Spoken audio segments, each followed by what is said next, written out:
For days now, doctors and nurses have been petitioning for more masks, gowns and gloves amid rising anxiety over a shortage of protective equipment in our hospitals. We don't have what would be ideal. Seeing frontline medical staff die every day because they don't have appropriate personal protective equipment.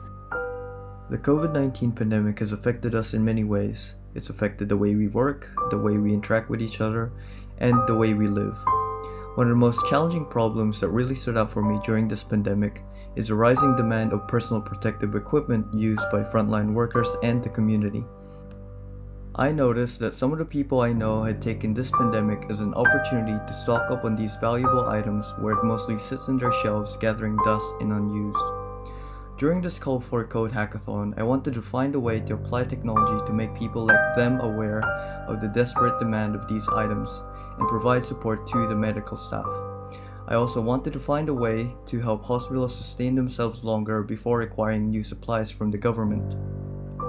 And so, I created Project IDIN. IDIN is an inventory distribution network platform that leverages automation to support resource sharing capabilities.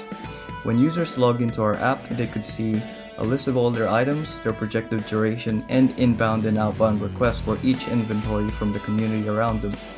The requests are automatically raised by IDIN and are made with the assurance that the donor hospital will have enough to sustain themselves for months with reduced inventory.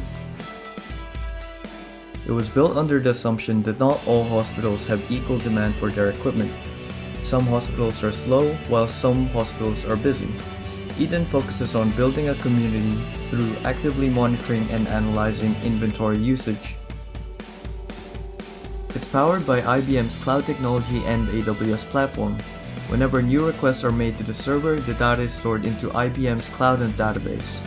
New or updated items will then trigger an IBM cloud function, which will then request the server for predictions. This information will be used to send requests to other hospitals as well as suppliers who are looking for ways to sell or donate their inventory. To ensure accessibility, the plan was to send notifications to the users through IDIN as well as their personal or business emails through AWS SNS. When an IBM Cloud function is executed, it will send an HTTP request to an AWS REST API gateway connected to an AWS Lambda function. This functionality is yet to be built, and there's only so much that a one-man team can do in 7 days. Just imagine what more developers and funding can bring. With your support, you can help me grow a community. You can help shape the future by supporting Project IDIN.